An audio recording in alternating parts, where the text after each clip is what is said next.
académicas, a todos que nos acompanham. Sejam bem-vindos ao Yuriscast. Esta que é uma plataforma que pretende ah, servir de base para o diálogo interdisciplinar no campo das ciências jurídicas. Meu nome é Orlando Júnior e eu sou o vosso host, moderador. E hoje trazemos uma convidada muito especial, ela que é artivista com acento tônico na arte, eh, envolvida em vários projetos e tem várias obras lançadas, desde mixtapes, singles, álbuns, e acredito também obras literárias. É advogada, defensora dos direitos humanos, atualmente trabalha nas Nações Unidas e nos acompanhem numa conversa onde exploraremos histórias, desafios e triunfos de direitos humanos. Então, docente, pode se apresentar. Bom dia, boa tarde, boa noite, independentemente do local em que se encontrarem. Meu nome é Ivete, ahm, e trabalho em direitos humanos e não só, trabalho na arte, e com muito prazer estou aqui. Queria felicitar a todos por esta iniciativa e por estarmos a falar e a conversar um pouco daquilo que temos falado nas nossas aulas, porque para além disso também trabalho com docência. Sim, então, como uma pergunta introdutória, eu gostaria de saber quando é que decide cursar Direito, quando é que apaixona-se pelos direitos humanos e como é que faz, qual é a análise que faz do contexto moçambicano dos direitos humanos? Sei que é uma pergunta longa, mas É longa e muito complicada. sim, sim. Bom, eu decido fazer direito já há muito tempo atrás, porque acho que sempre fui apaixonada pelas questões de justiça e não só. Decido cursar direito e já havia decidido, já fazia muito tempo. Recordo-me de algumas oposições, não, os que fazem direito são confusos, falam complicado, etc, etc. Mas foi minha paixão e eu segui. Fiz direito na Universidade Eduardo Mondlane, e defendi, estudei direitos humanos. Defendi na área de direitos humanos, na licenciatura foi Direito ao Desenvolvimento, no mestrado acho que foi Direitos das Crianças, e agora no doutoramento em curso é também Direito ao Desenvolvimento. Tudo direitos humanos, claramente. A questão de direitos humanos em Moçambique é sempre uma questão desafiante a se ter em conta.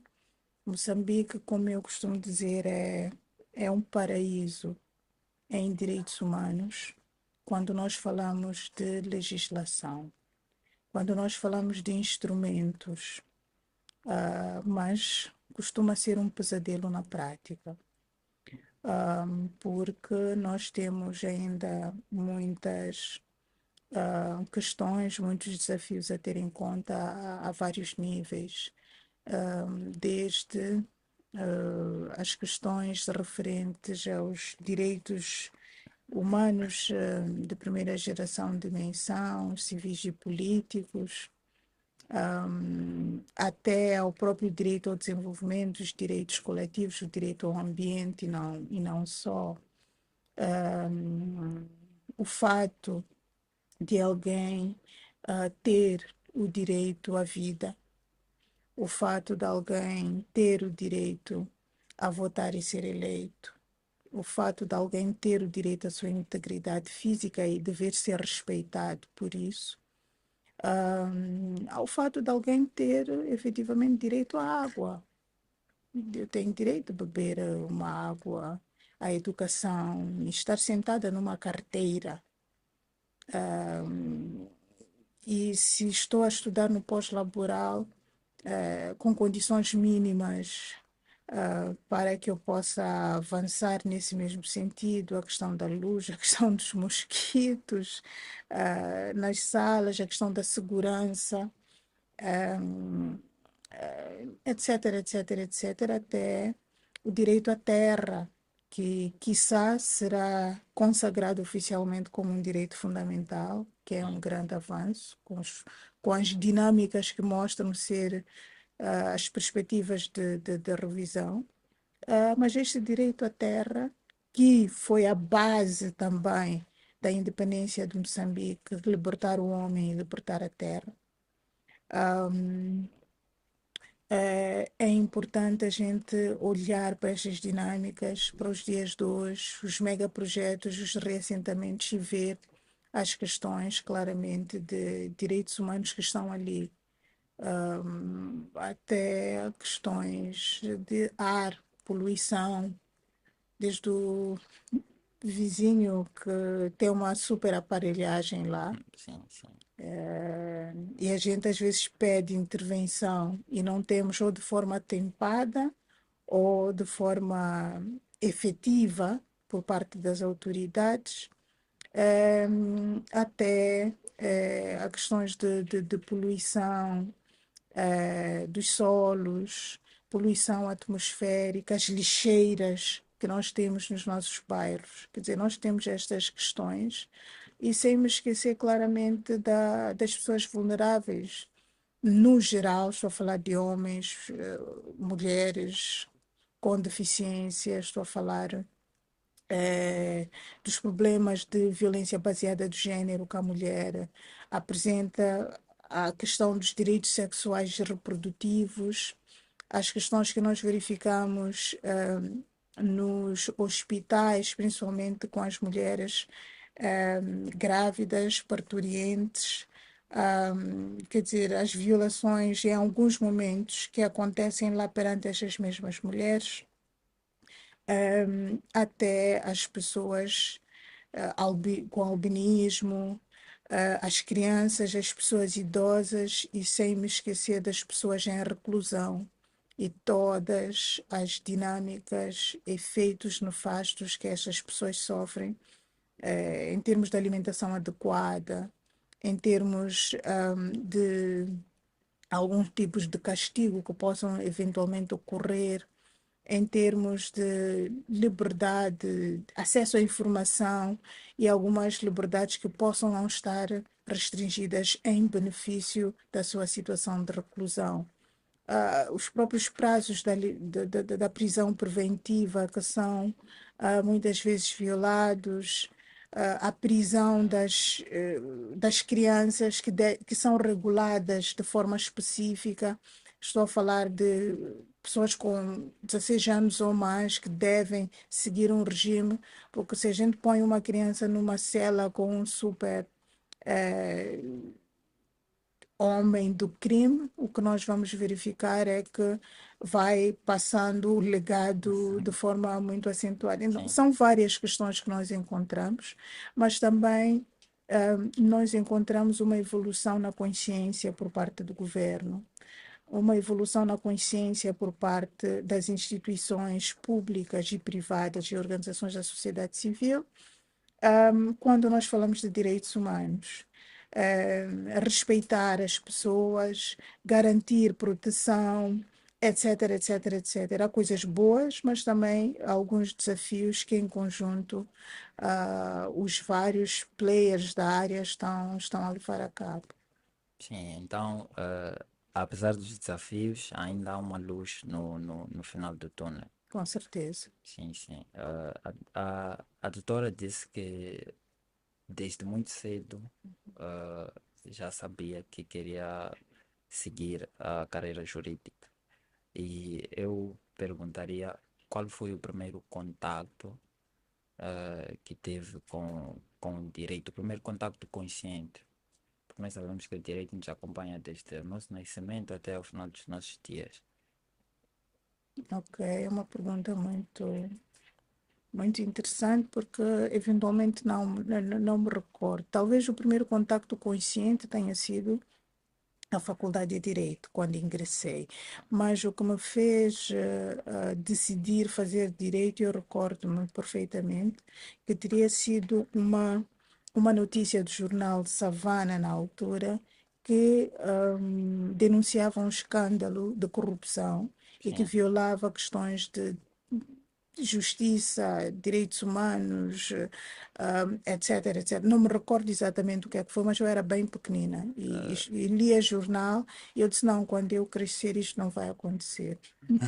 Estava eu mesmo muito enganada. E como é que consegue manter aquela criança, aquela adolescente Hum. que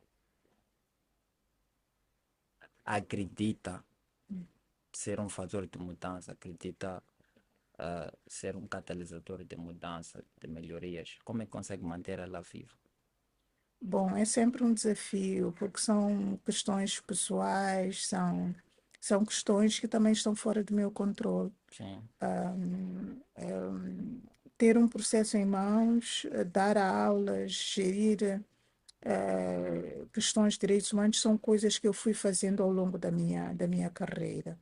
E mesmo que a gente tenha toda a boa fé, nem sempre é possível resolver um assunto com sucesso, porque há várias dinâmicas ao redor. Mas o importante é, enquanto que ativista, enquanto que advogada, enquanto que docente, fazer o meu melhor, mas fazer o meu melhor a todo custo para que o processo, o assunto seja muito bem encaminhado, incluindo trabalhar com jovens, estudantes, que muitas das vezes eu estive em situações em que eu noto que o estudante não acredita em si, mas já há lá um grande super potencial e é importante manter esta criança acesa, não só em mim, mas também despertar nas outras sim, pessoas. Eu acho que é um trabalho exterior, externo, mas também é um trabalho bastante interno, porque, tal como eu dizia, nem tudo depende de mim.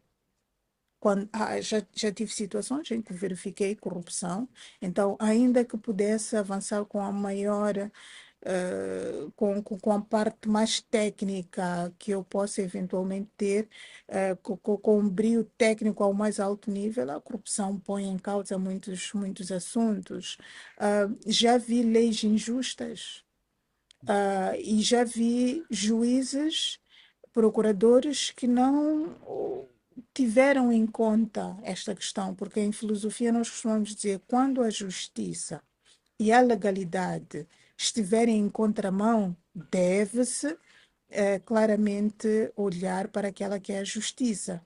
Mas em situações injustas a gente vê determinados aspectos a serem levados a cabo da forma mais errada possível. Mas também vemos com muito orgulho vários colegas a nível judiciário a fazer um trabalho incrível, que a gente fica feliz e realizado com tudo isso. Então, o que mantém esta criança viva é continuar a fazer o meu trabalho, não desistir com os meus erros e minhas imperfeições como ser humana que sou. Tenho erros, tenho imperfeições e aprender de todos os níveis e, acima de tudo, aprender do pé descalço. sim, Daquele senhor que chega e diz: Mas a minha machamba está a ser levada.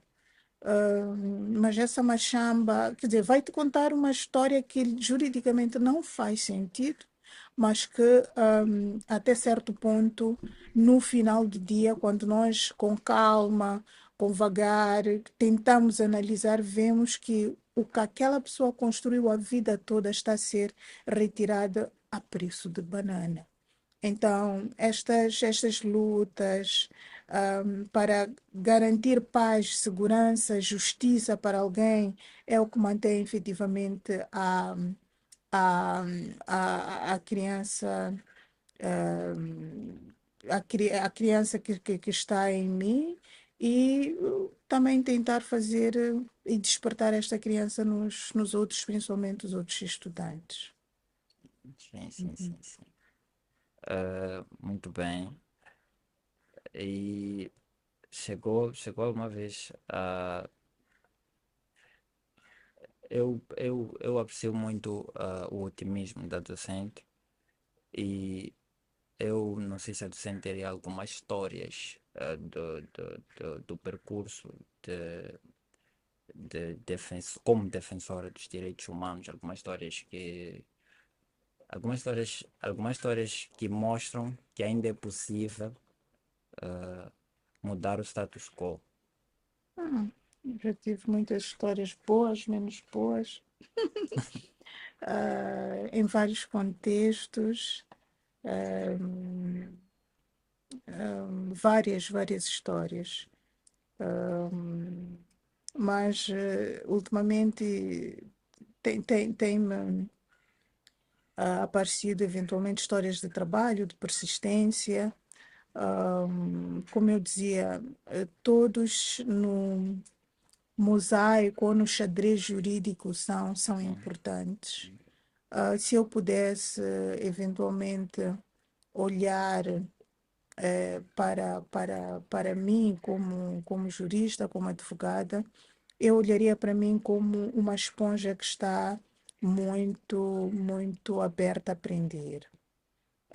Eu dizia há pouco tempo, aprender de todo mundo, incluindo do pé descalço.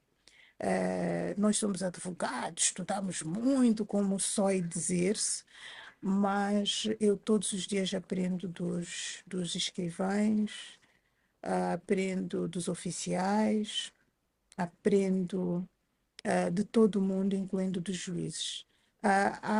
Eu costumo dizer, vou muitas vezes há uma secção que quando eu sempre digo, hoje eu vou aprender, hoje vou estudar, porque sim, sim. aquele juiz é uma verdadeira enciclopédia.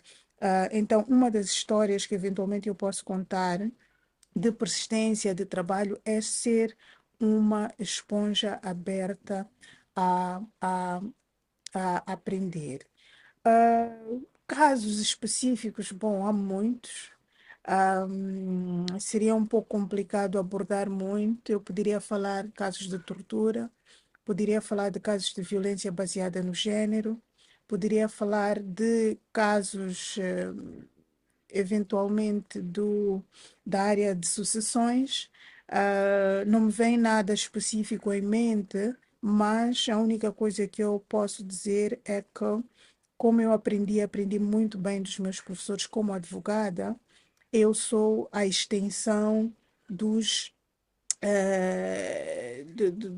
Quer dizer, eu sou a extensão daquela pessoa que vem pedir auxílio.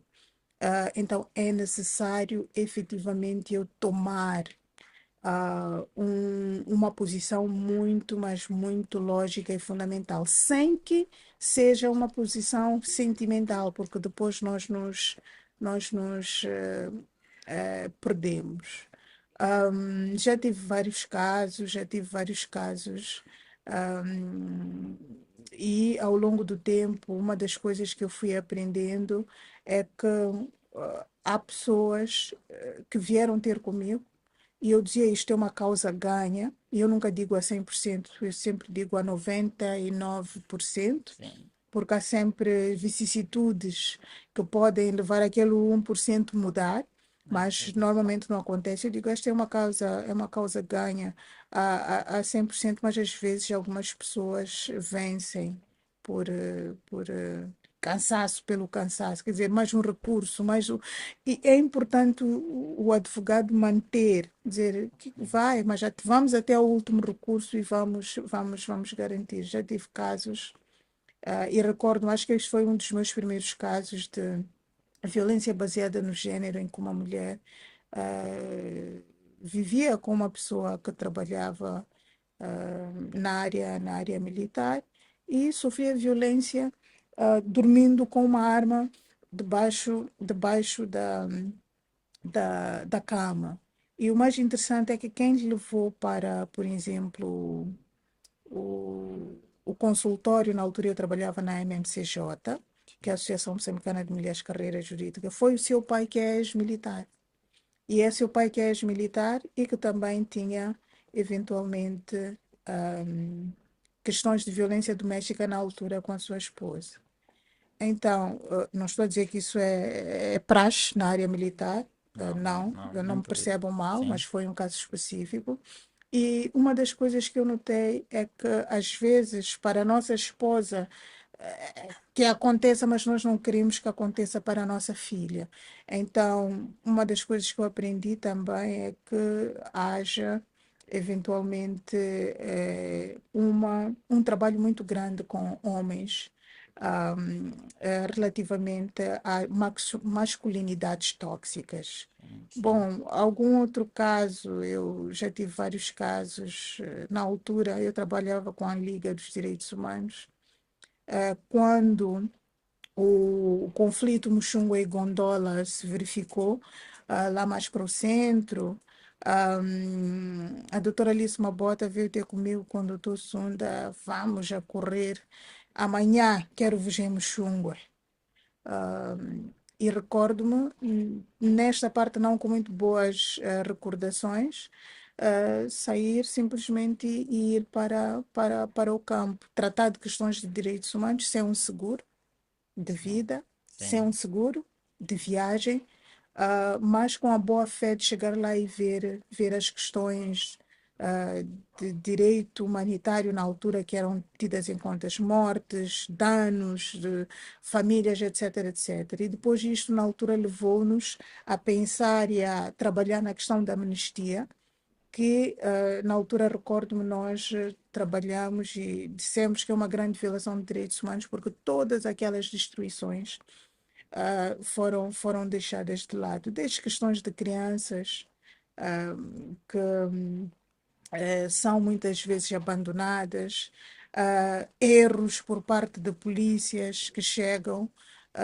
começam a torturar alguém por erro, por ser nigeriano, por ser nigeriano, por ser de um país e ser parecido com, e torturas graves, e no final descobrirem e depois haver algum tipo de conluio com o Ministério Público, porque somos colegas, e não ter uma pena adequada. Até questões de homicídio por causa de balas perdidas durante as manifestações, sim. em que, no final de contas, ou desde o princípio delas, as indemnizações não foram pagas, e há um protelar, um protelar, um protelar, até casos que já levaram 30 anos. Antes de eu nascer já existia. Nasci eu e depois comecei a executar, mas não foi fácil e finalmente terminar. Bom, teria que sentar e escrever, um dia farei isso. Há muito por dizer relativamente a questões de direitos humanos, e a conclusão a que cheguei é que, não obstante os sujeitos serem aquilo que nós dizemos, o Estado, eh, etc, etc, principalmente na parte passiva, nós temos a nossa cota à parte por fazer como cidadãos, como pessoas, nesta equação que é direitos humanos para todos. Sim, Uhum. realmente há muito por contar e a docente referiu-se a várias questões que vale a pena aprofundar, mas eu acho que talvez o tempo não ia nos permitir falar de tudo. Ah, referiu que ah, aprendeu, é claro que antes de ser docente sentou na carteira e hoje, sendo docente, tem um bastão na mão, e para dar continuidade ao ciclo de aprendizado e de preparação dos futuros técnicos. Ah, eu gostaria de saber da docente qual é a abordagem que tem para a parte da docência. Como é que aborda o desafio e como é que foram os primeiros passos? Bom, eu devo dizer que eu me inspirei na altura com as poucas docentes que nós tínhamos na altura. Como estudante de direito, nós tínhamos 53 cadeiras, distribuídas pelos 4 anos. Eu fiz parte do novo plano curricular de 2004, que foi quando eu iniciei o meu curso, e havia poucas mulheres. que eu me recordo, não chegavam a 10, que eu me Uhum. recordo. Sim, Doutora Arlete, doutora Amina, doutora Nádia, hum, doutora Irene, doutora Lúcia Ribeiro, algumas outras doutoras, mas não chegavam a 10. E eu dizia, mas por que há poucas mulheres lá? E claramente foi uma pretensão adicionar ao número das docentes e com sucesso, apoio e esforço e dedicação, eu cheguei. Na altura, nós somos do tempo dos sobreviventes. Entramos para a faculdade numa altura em que concorriam 25 mil, 50 mil pessoas, se não me falha a memória, e só entravam 100. sim, sim. Ahm, e era uma luta fora de sério. Eu me recordo. E quando nós estivéssemos lá, era uma pressão acima, do humanamente concebível. Desde o batismo que nos davam, que foi, era um batismo horrível. E eu não me esqueço do Dom Camate e os seus amigos que andaram a sujar a minha roupa nova naquele dia fatídico do batismo dos estudantes Faz parte da do mesma primeiro ano. geração que o Dr. Camate. Dr. Camate, eu fui caloira do Dr. Ah, sim, Camate. sim, sim. E um, uma questão bastante interessante é que nós éramos muito pressionados. O professor Gune, como dizia, uma minoria esclarecida, e tínhamos que estudar, estudar, estudar muito, mas estudar a sério mesmo. Não tínhamos muito a possibilidade de ter internet, já havia, mas era mesmo ler, queimar as pestanas e trabalhar. E garantir que tivéssemos boas notas. E naquela altura, ter 13 valores era conseguir quase que o impossível. Uma das abordagens que eu tenho não é facilitar os estudantes, não, eu não sou pessoa de facilitar, mas, quer dizer, fazer uma abordagem de pressão, quer dizer, dentro daquilo que eu acho serem os direitos humanos, É quer como dizer, dizem, a pressão faz diamantes. exatamente, é a Sim, pressão que faz do carvão diamante. Então, é necessário sim fazer a pressão, mas é preciso ter modos, é preciso ter tempo para corrigir os testes, é preciso não estar muito assoberbado de trabalho, sob pena de prejudicar os próprios estudantes. É necessário responder às dúvidas dos estudantes. É necessário dar e clarificar alguns assuntos que são pedidos para clarificação. Quer dizer, é pedagogicamente necessário que eu faça o meu trabalho com muita atenção e amor e vá olhando para os estudantes. E questões de bullying, não. Mas pressionar o estudante, porque eu acho que eles são verdadeiros diamantes. Eu recordo-me de uma história, esta eu não me esqueço, de uma estudante, na altura eu dava a cadeira de Filosofia de Direito, que era uma estudante já de idade, mais de 50 anos, sim. e nós mandamos para que ela fizesse um trabalho escrito sobre um dos filósofos, a falar sobre questões de justiça, justiça social, Isso etc, na etc, cadeira de filosofia de na direito. cadeira de Filosofia de Direito. Mandamos para que os estudantes fizessem, não é? Um trabalho em grupo. E esta estudante estava lá. Ela, não sei por que motivos, não conseguiu ser ou estar em algum grupo. No dia da apresentação, nós chamamos o grupo dela, ela disse, não, eu não tenho grupo, ninguém me aceitou. Disse, mas a senhora não tem grupo, ninguém lhe aceitou, mas poderia ter feito sozinha. Ela, mas eu não fiz. Eu disse, tudo bem, amanhã, daqui a 3 dias temos a próxima aula e venha apresentar o que iria apresentar em grupo. No final de contas, e depois da apresentação dela, ninguém fez uma apresentação como ela fez.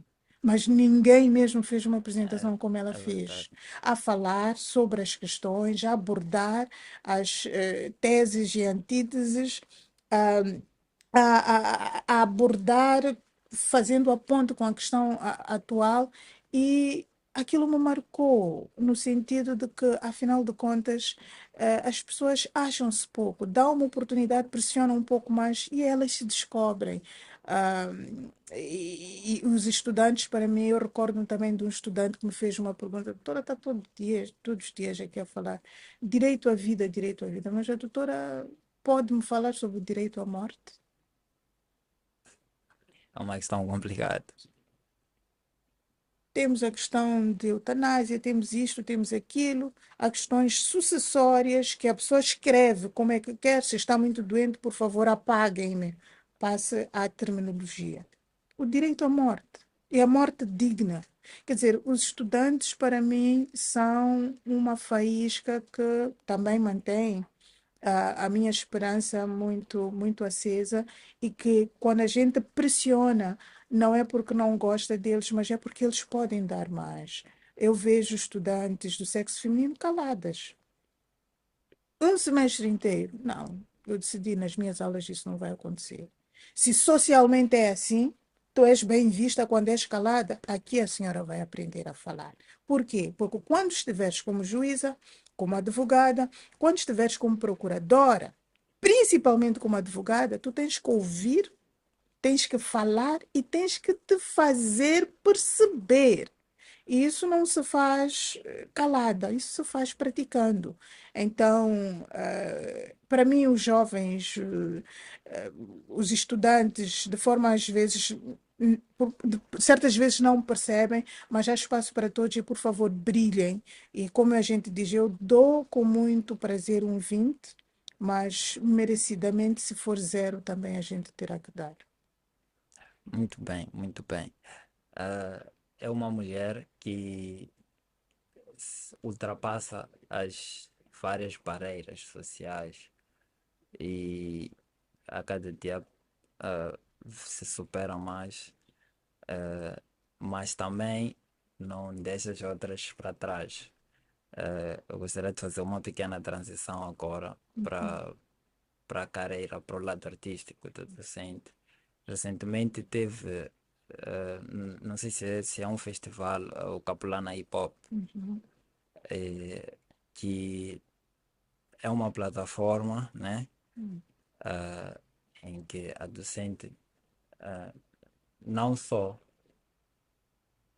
não brilha sozinha, dá espaço às outras mulheres de brilharem, e é impressionante ver como a docente consegue fazer o casamento do ativismo e do lado artístico. Poderia nos falar um pouco mais do Capulana Hip Hop e dos desafios de uma mulher em espaços que são vistos como masculinos. Sim, o direito, a advocacia tem este problema também. São espaços que grande parte das vezes são vistos como masculinos, e a música, principalmente hip hop, que é onde eu me enquadro também, tem essa realidade. Bom, tivemos sim uma oportunidade de fazer mais um concerto com as Marias. Marias é uma banda de mulheres. Sim, E tanto elas como eu pudemos brilhar no contexto do Abril Mulher, sim, o Abril moçambicano, que é mulher. E eu acho que é importante definir ou estabelecer parâmetros, rédeas. É importante dizer: eu estou aqui e eu tenho espaço. Mas isso não só se diz, conquista-se. sim, E se nós pudermos fazer isso, vamos conquistar. As minhas histórias nunca são histórias românticas, nunca são histórias pintadas a cor de rosa e cores muito brilhantes. Há sempre desafios no meio destas mesmas histórias, no meio da docência, no meio da advocacia e no meio também da música. Ahm, Todas nós, falando das Marias, temos vidas, questões específicas diferentes. As Marias, são, na sua maioria, também estudantes da UEM, ECA. Uma delas acho que é engenheira informática e outra engenheira, de petróleo, se não me falha a memória, ou engenheira química. Mas tem este bichinho da música em si, e nós nos juntamos e algumas delas nunca tocaram hip hop antes, e o desafio, e este foi o maior ganho, é que estavam ali mulheres, não a tocar música, mas a tocar efetivamente, uma banda a tocar hip hop com uma cantora de hip hop. E daquilo que nós temos visto até agora em Moçambique ainda não aconteceu. Uma banda feminina a tocar genuinamente hip hop como uma outra mulher, fazedora de hip hop. São pioneiros. Sim, sim, sim. O que eu acho mal, o que eu acho mal, eu sempre dizia, é muito bonito, eu quero ser a primeira. Não, eu não quero ser a primeira, eu quero ser mais uma. Por quê? Porque ser mais uma significa há mais mulheres a fazer isso. Sim, sim. Há mais, mulheres que já galgaram outros caminhos, também vão facilitar a vida. Essa coisa de simplesmente ter que ir lá e cavar, cavar, às vezes cansa, às vezes a gente quer encontrar o caminho também já Realmente, feito. realmente. Mas cada um com a sua cruz e vamos lá chegando. E foi uma experiência linda. Continuamos, nesta batalha, neste percurso, e espero ter no futuro outras oportunidades. Mas o que nós queremos transmitir é: nós, as mulheres, estamos bem, Sim, estamos a celebrar-nos num contexto em que, as conquistas dos direitos das mulheres sofrem muitos ataques, em que o fato de ser feminista é um fato, que garante que a gente seja excluída em muitas portas.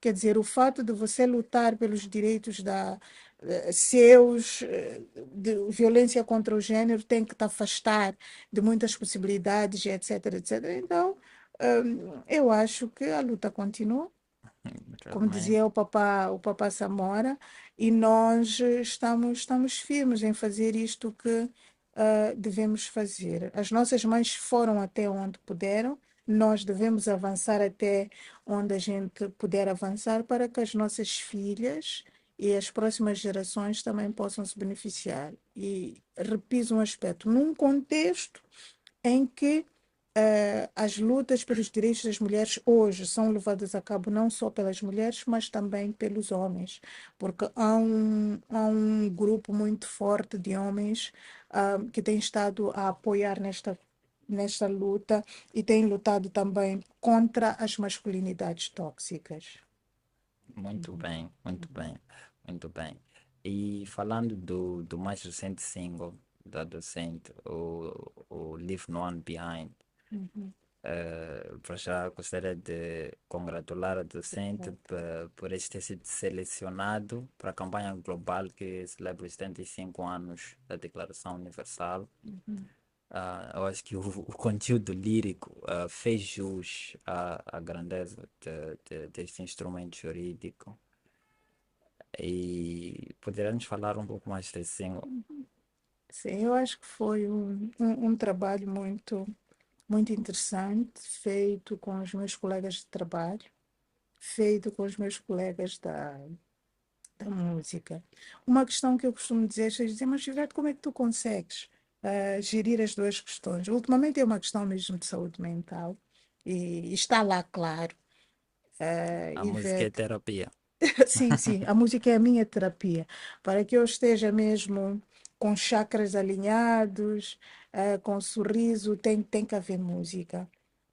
E pode haver música de fora para dentro, mas quando é de dentro para fora também é a melhor coisa. Então a música é mesmo um equilíbrio para mim. É um ponto de equilíbrio, é um ponto de luz. Agora,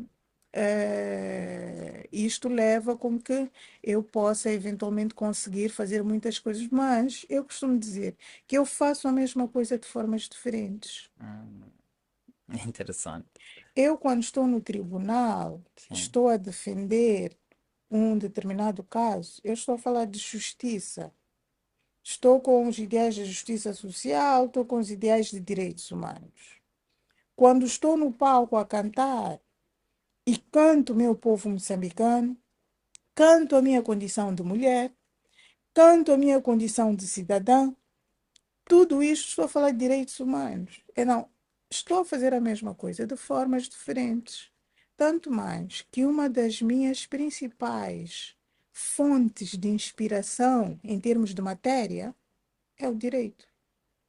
Sim, sim, já dá para notar.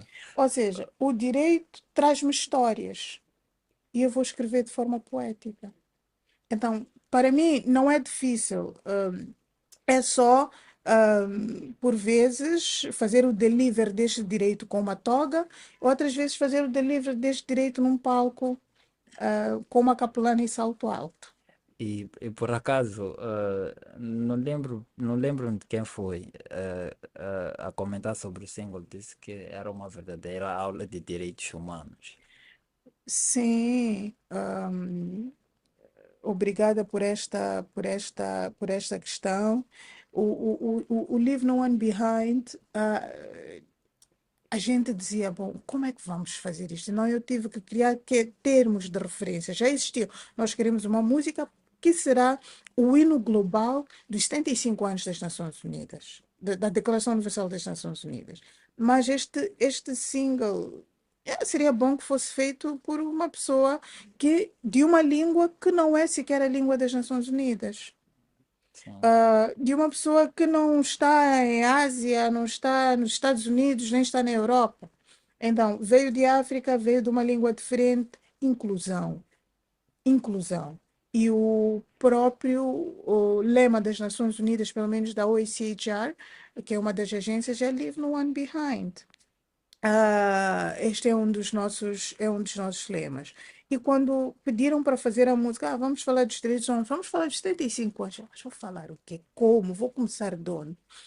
Não, eu decidi contar a história dos direitos humanos. Mas contar a história dos direitos humanos sem tocar uma vez sequer a palavra direitos humanos, não, isso não pode acontecer. E sim. tem que ser arte com rimas, com palavras interessantes, com eventos, com pessoas, com nomes e tudo mais. Ali tinha o nome Hitler que me mandaram tirar, que me mandaram tirar para evitar, até certo ponto, como é que eu posso dizer, outras percepções. Mas tem lá vários nomes. E uma das questões que eu colocava ali é: vamos lá contar esta história. Como é que vamos contar? Fazer uma pesquisa. Dos tempos já passados, reduzidos, quer dizer, catalogados como isto, como aquilo. hum, Quer dizer, falar sobre Eugêntios da Grécia, falar sobre as castas da Índia, falar sobre Carta de Mandinga, que estamos a ouvir agora. Quer dizer, os direitos humanos também têm uma origem em África. E falava-se disto, falava-se daquilo. Quer dizer, abordar todas estas questões, falar sobre todo aquele percurso que foi até os anos da aprovação, 48, aprovação da Declaração Universal dos Direitos Humanos, que tu vais encontrar lá o Holocausto Judeu, tu vais encontrar lá a Olympe de Gouges, que foi uma mulher que, na Revolução Francesa, quando fizeram a declaração do cidadão e do homem, ela disse: não, eu vou criar a declaração da cidadã e da mulher. E ela criou, e lhe mataram por isso, foi guilhotinada. Quer dizer, e contando essas histórias com estes ingredientes, estas questões todas, e depois ir falar, e esta é uma questão que eu fiz questão de colocar na segunda parte, o apoio humanitário que está a ser dado por estes funcionários das Nações Unidas, das organizações internacionais, das organizações públicas, instituições públicas, etc., etc., que vão. E na altura acabávamos de assistir um pequeno problema climático em Moçambique e efetivamente é, as pessoas estão lá, o apoio humanitário dado. E eu faço menção a esta questão, ao mesmo tempo que eu pergunto: liberdade de expressão, onde está? Liberdade de associação, onde está? Liberdade de manifestação. O que é que se passa com a liberdade de manifestação em Moçambique? E isto em 2023, que nós vimos todas aquelas questões que teriam acontecido naquele ano. Então, acho que o documento final, o produto final foi interessante, mas não foi só trabalho da Ivete, eu tenho orgulho de dizer isto. Foi um trabalho conjunto de todos os meus colegas da área. Eu é que escrevi, sim, mas meus colegas deram apoio, direcionaram-me, tanto da área jurídica como da área artística. Os meus colegas da área artística foram incríveis, fizeram a composição sonora num dia e meio. Sim. Eu fiz a letra em 2 dias e depois foi Hoje melhorar em 2 dias, menos de 2 dias. Na verdade, foi um dia e mais algumas horas, 8 horas é de incrível. trabalho. Sim. Foi sentar e fechar-me mesmo e sair de casa com os meus filhos. Eu disse: eu não vou escrever em casa, eu vou sair, vou ao estúdio, vou ficar Sim. numa mesa com uma água, com uma maçã, e vou almoçar lá, vou fazer tudo lá, mas 17 horas eu estou a entregar versão 1. E assim foi. E isto foi uma questão incrível e os colegas apoiaram de todas as formas. E está tudo lá documentado e saiu o que saiu. E eu acho que foi algo interessante. O que leva-me e levou-me também a dizer: olha, está aqui mais algo para me catapultar a continuar a escrever o meu álbum, que está aí também à porta. Sim, Uhum. sim, sim, sim. O álbum já tem data de lançamento, tem título. Tem ano 2024. Título entretanto. Sim. Acho que depois do convite, o convite de 2010, aconteceu muita coisa, tanto aconteceu, então, Hum, entretanto, sim, que sim, na sim. verdade não deveria ser entretanto a sair, deveria ser o sonho moçambicano. Então, entre o convite e o sonho moçambicano Ah, está o entretanto. sim. Então, ele está entre os dois e vamos lá ver como é que tudo avança. Realmente, realmente. Uhum. Espero que a Docente continue a produzir obras em camadas, que nós precisamos de tempo para absorver todo o conteúdo, fora do óbvio. E Moçambique agradece.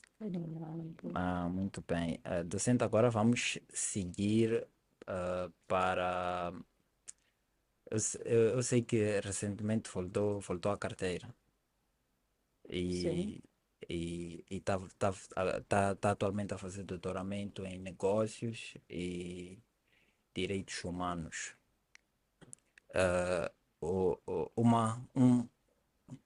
Uma curiosidade nessa parte é que as pessoas, quando pensam em negócios, muitas vezes só vê o mundo corporativo, Uhum. vê os arranha-céus e por aí. E a docente trouxe essa parte transversal dos direitos humanos, que é levar essas questões ligadas à dignidade humana para campos sociais onde talvez seja pouco esperado. Poderá-nos falar um pouco mais do doutoramento? Bom, falar de doutoramento é perigoso. Ah, é, Depois vamos cortar. falar de doutoramento é perigoso porque já fazem 5 anos neste percurso e ainda estou a percorrer. Sim, Sair, apanhei a avalanche de Covid, A investigação científica ficou um pouco prejudicada, mas também teve muito tempo para maturar algumas questões em termos de investigação, artigos científicos, quer dizer, colher matéria sim. para este, este processo. Mas falar de doutoramento é sempre difícil e vamos lá continuar a trabalhar e a trabalhar para que as coisas saiam. O, e acho que foi num desses momentos mesmo de depressão no doutoramento em que disseram tens de fazer algo que tu gostas para ganhar motivação. Então foi aí onde eu decidi voltar à música, porque a música é que me mantém com alguma agilidade de pé, porque é um percurso mesmo mas muito complicado. Falar de negócios de direitos humanos, assim, como uma área geral, é falar do direito tal como ele é hoje. Nós não podemos olhar para o direito de forma clássica, com as áreas clássicas a que estamos habituados. Direito administrativo, direito constitucional, teoria geral do direito civil, direito criminal. Não, hoje o direito é muito mais que isso. E temos várias áreas neófitas, como SOI dizer-se, e diz muito bem o meu professor Watt, e estas áreas trazem-nos desafios novos, que eu acho que a humanidade tem sido sábia em saber investigar. Nós vemos as questões ambientais, nós vemos as questões trabalhistas, Sim. nós vemos a influência que as grandes corporações, que as grandes companhias têm para com os governos. E simplesmente olhamos como algo natural. Não, é necessário estudar isto. Eu acho que este foi um ponto de partida. Os graves acidentes que se verificavam em termos ambientais com as grandes empresas, um, grandes unidades fabris que poluíam os solos, poluíam os mares, poluíam os rios, poluíam o ar, e graves acidentes que ao longo da história nós fomos vendo. Quer dizer, isto põe em causa não só a, a gestão da própria instituição, mas põe em causa toda a comunidade e, em certo momento, pode pôr em causa um país. Sim. Porque, como diz o professor Espada e o professor Carlos Serra, de forma muito clara, o ambiente não tem fronteira. Se isto, a poluição acontece neste rio, há de ir parar na Suazilândia, há de ir parar naquele outro local. Estas aves são migratórias. Sim. Há onde verificar que isto também está a afetar outro lado. Quer dizer, há, o ambiente não tem efetivamente fronteira. É uma E questão global. é uma questão global. É uma questão global. O ambiente tem as suas bases. E está a pôr em causa a própria empresa, está a pôr em causa a comunidade que está ali, e esta comunidade, de forma clara, começa a ter problemas de saúde.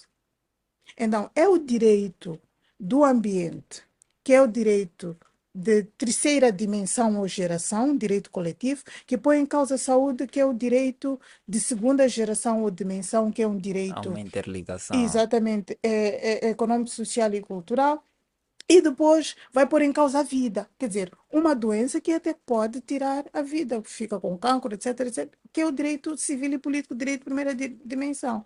Então, partiu de uma empresa, partiu de uma direção, partiu de pessoas que efetivamente, com o seu desejo de quinhoar lucros, não viram os efeitos adversos. Quer dizer, queremos sim aumentar os números, mas não queremos aumentar os números de forma sustentável. E Hum, depois, o próprio Estado, qual é a monitoria que faz a tudo aquilo? As licenças ambientais. Quer dizer, eu não posso, quer dizer, estou a dizer muitas vezes, eu não posso estar numa situação em que vivo numa região, em que vivo num distrito, que porque existe um agente econômico poderoso, vai pôr em causa a minha saúde, a saúde das gerações vindouras. Não pode. Então, isto tem muito a ver com negócios e direitos humanos. Alguns chamam de empresas de direitos humanos, eu costumo dizer não é bem assim, no meu ponto de vista singelo, porque estes negócios não são apenas daquelas empresas. Quando nós olhamos para isto, não podemos olhar para aquelas empresas, temos que olhar também para várias questões. Falei do ambiente, mas eu também posso falar daquela menina que é contratada para a minha casa, tem 12 anos e é minha babá, trabalho infantil. Sim. Daquelas pessoas que eventualmente foram contratadas para fazer um trabalho naquela machamba da minha família e ficam lá noites a fio, não têm horário de trabalho. Não há nenhuma empresa Não, envolvida. não, uma pessoa, eu quero Sim, contratar aquela pessoa para mim é machamba. Então, não é uma questão de empresa, é uma questão de negócios de per si. A questão dos reassentamentos chamaram muita atenção e despoletaram esta questão já em 2013 e um pouco antes, quando a doutora Alice Mabota. Os reassentamentos em Cateme, as questões do carvão em Minas a céu aberto, poluição, etc, etc. Quer dizer, acesso à terra, negociação deste e daquele aspecto, tudo questões referentes a negócios e direitos humanos. Então, nós não podemos ter negócios que não sejam feitos de forma sustentável.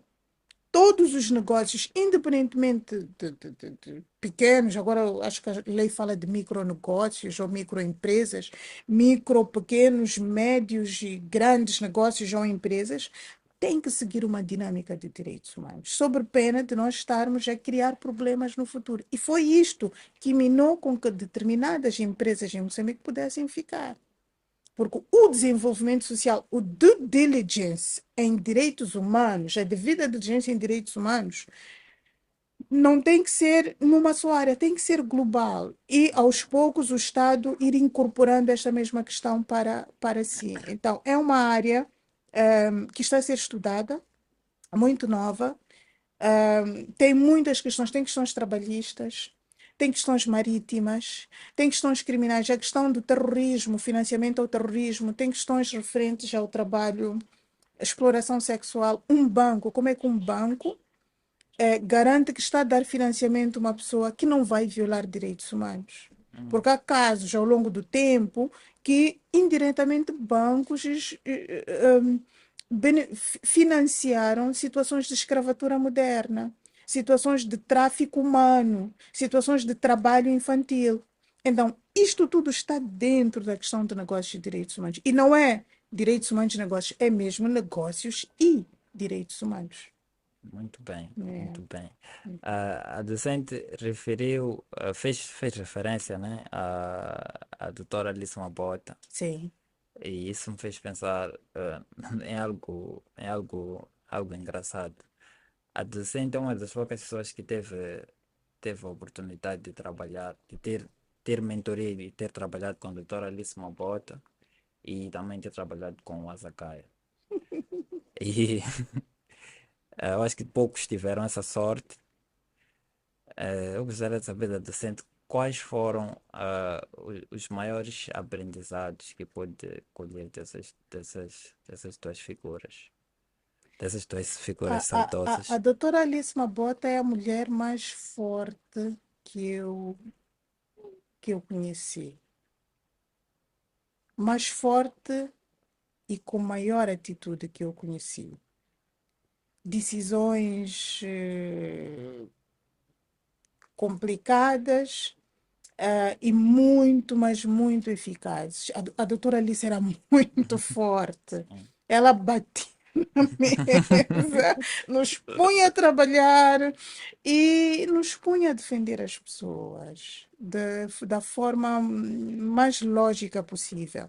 Ah, eu acho que em termos de carisma, ela tinha muito carisma e ela sabia liderar, como todo ser humano, com os seus erros, com a sua parte boa, a sua parte menos boa. A doutora Alice Mabota criou uma geração de defensores de direitos humanos como nunca havia existido em Moçambique. E a Liga estava em todo o país.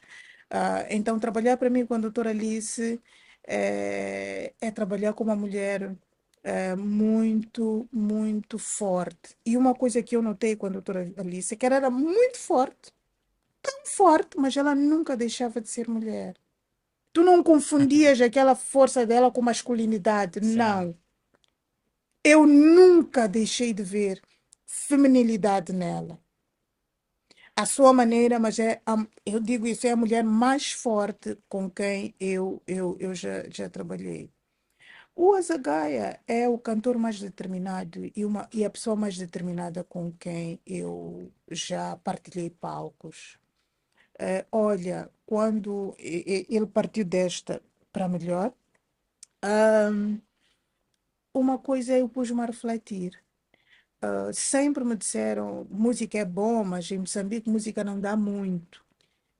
Pode ser o teu sonho, mas arranja-te e garanta que não te falta pão, não te falta o mínimo. E eu cresci numa família em que, mais do que não faltar o mínimo, eu quero ter o necessário e um pouco mais. Ahm, E sempre, em alguns momentos da minha vida, deixei a minha música para segundo plano, que é algo que eu amo, que é algo que eu gosto. Mas o Zacaia não fez isso. É Sim. meu sonho, eu vou para lá, aconteça o que acontecer. Se eu devo dizer em prol do povo, eu vou dizer com as palavras certas. Não vou usar frases ditas, não vou usar que diga de forma direta.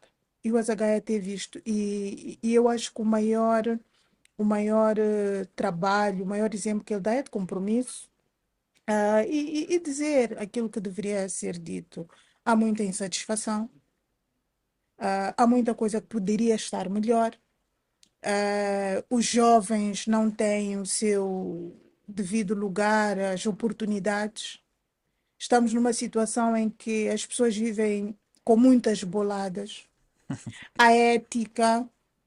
Tu estás na estrada, tu sentes a ética, como te tratam. Tu vais a uma instituição pública, não, dá lá algum. Votar o quê? Tu vais a um tribunal, chega fim do ano, te dá uma lista. Esta é a lista das pessoas aqui para cabazes. Afinal, o que é que diz a lei de propriedade pública? E vais, não é uma, não são duas, não são três secções, são muitos sítios. Tu vais para um tribunal, tens um assunto, quero falar com o juiz, porque eu preciso lhe explicar sobre os casos, sobre o aspecto. Não, fala com aquele e alguém chega e diz: eu quero isto, eu quero aquilo. Quer dizer, tu estás a fazer um negócio no setor privado, estás a fechar, estás a comprar uma casa, estás a fazer o que. Tem que haver meio de tirar bolada. Esta é a juventude das boladas. Então, eu acho que o Azagaia falou e disse e cumpriu com a sua missão. É por isso que nós dizemos: descanse em paz, missão cumprida. Há quem não gosta, não gosta do que ele disse, há quem não gosta, não gosta do que ele fez, mas são pessoas necessárias para uma sociedade como esta. Como diz o meu esposo, tens que aprender a receber críticas. E a olhar de forma calma e tirar o melhor daquilo. E o Azagaia deixou o seu ponto de vista, falou por todos nós. O que muitos não conseguem dizer, ele disse e disse de forma clara. E acho que ele não sabia, mas parece que previu muita coisa. Realmente, realmente, realmente. São lições, são grandes lições e eu acredito que estão a servir, vão continuar a servir a docente na jornada da docente. Nós caminhamos, ainda não estamos no fim, né? Mas estamos um pouco mais para o norte e eu não poderia deixar que o nosso podcast terminasse sem que a docente falasse de como chega ao ONU, do percurso até a ONU. Eu sei que tem um percurso recheado, passou por muitas organizações e eu gostaria de saber como chega à ONU. Bom, é uma pergunta que não sei se deveria responder, mas permita-me só dizer que trabalhar em áreas de direitos humanos, mais do que ser um trabalho digno como muitos outros, eu acho que é um trabalho social muito, mas muito interessante. E eu fui trabalhando com várias instituições ao longo da minha caminhada. Trabalhei com a MMCJ, Mulheres Carreira Jurídica, foi a minha primeira casa e guardo muito amor pela instituição. Trabalhei com a Liga dos Direitos Humanos, sempre trabalhei com a UEM. Trabalhei com Advogados Sem Fronteira Canadá. Ahm, Fiz algumas coisas como consultoria, assessoria, tive vários clientes, abri a minha própria sociedade de advogados na altura. Ahm, e um pouco mais adiante, fui chamada para trabalhar com o Alto Comissariado. No princípio tinha algumas dúvidas, porque dizem que aqueles tipos trabalham sem cessar, o que não é tão em verdade assim. Mas aceitei o desafio, como área de direitos humanos, alguém que trabalhou sempre na área de direitos humanos. Ah, e a minha experiência prática contou bastante. E devo confessar que, como advogada de direitos humanos, talvez eu precisasse de uma experiência também um pouco mais fechada e um pouco mais diplomática, porque a minha metodologia de abordagem dos direitos humanos é apenas aquela metodologia de abordagem de advogada. Venho exigir os meus direitos com Sim, todas aquelas questões de forma, com muita atitude e tudo mais. Talvez eu precisasse desta componente também, que é uma componente um pouco mais diplomática, etc, etc, e aprender. O que eu acho de mais interessante nestas instituições é o fato de aprender. Eu aprendo todos os dias com os meus colegas. Nós temos sempre colegas que vêm e vão de vários países. E a cada um deles eu aprendo. Com cada um deles eu aprendo. Com portugueses, com espanhóis, com americanos, com sul-africanos, quer dizer, e todos eles têm uma bagagem fora de sério na área de direitos humanos, que aos poucos nós vamos acrescendo ao nosso background. Eh, e eu acho que é isto. Cheguei lá como qualquer cidadão pode chegar e chegaria a convite. Aceitei o desafio com um pé atrás, porque eu não sei muito bem. sim. Tive que parar de fazer muita coisa, tive que parar de fazer muita coisa, mas definitivamente é uma das melhores experiências da minha vida que eu levo e carrego com o maior amor possível. Com todas as dinâmicas de um trabalho que um trabalho possa oferecer, são uma família de direitos humanos e que te tratam com princípios de direitos humanos. Então, continuar a trabalhar e aprender. E também aprender inglês, não é? Continuar a aprender inglês. Mas o docente tem influência em inglês. Bom, eu falo e falo bem. Consigo pedir água, consigo defender alguém, mas claramente ao longo do tempo, às vezes por falar um pouco mais português, perco, mas trabalho e a minha língua de trabalho é inglês. Não vou tentar aprender outras línguas, mas decidi que basta terminar o doutoramento, quero aprender Xangana e Bitonga. Sim, sim. Né? Docente, agora vamos fazer pequenas perguntas, né? Assim, tipo, teria quiz. E a docente pode responder da forma que achar melhor. A docente prefere café ou chá? Chá, chá Muito bem. verde, sem açúcar e com limão. Muito bem. E quem são os role models da docente? Minha mãe, meu pai, meu esposo, Lourenil, Sim, sim. e Jesus Cristo. Muito bem. Uma citação? Ama o outro como se ama a si próprio. Amor próprio. Sim. Como escanutilho Jorge Miranda? Jorge Miranda.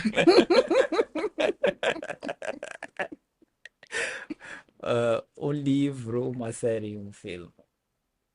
É complicado. Um livro, Paulina Xiziane, Sétimo Juramento. Uma série, La Casa de Papel.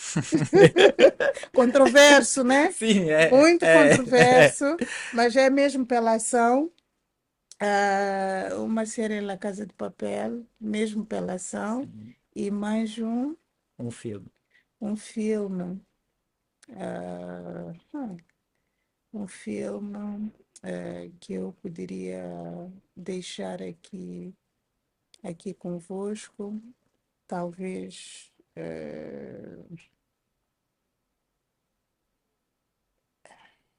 Acho que ando a ver poucos filmes ultimamente.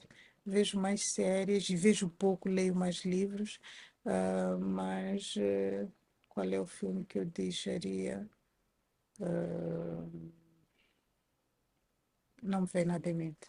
Tá bem. Se pudesse sentar com uma figura, seja uma figura da história, uma figura presente, para onde de conversa, quem seria?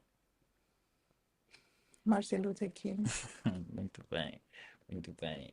E a última pergunta, ah, o que é que motiva a gente a acordar todos os dias? Meus filhos, meu esposo e meus sonhos. Muito bem, muito bem, muito bem.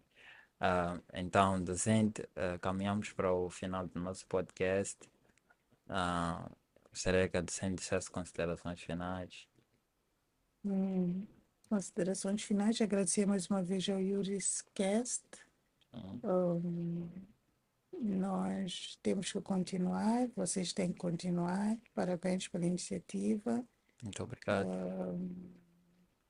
E a partir disto, empreendam. Empreendam, empreendam muito. Uma das coisas que eu costumo dizer, os estudantes de direito,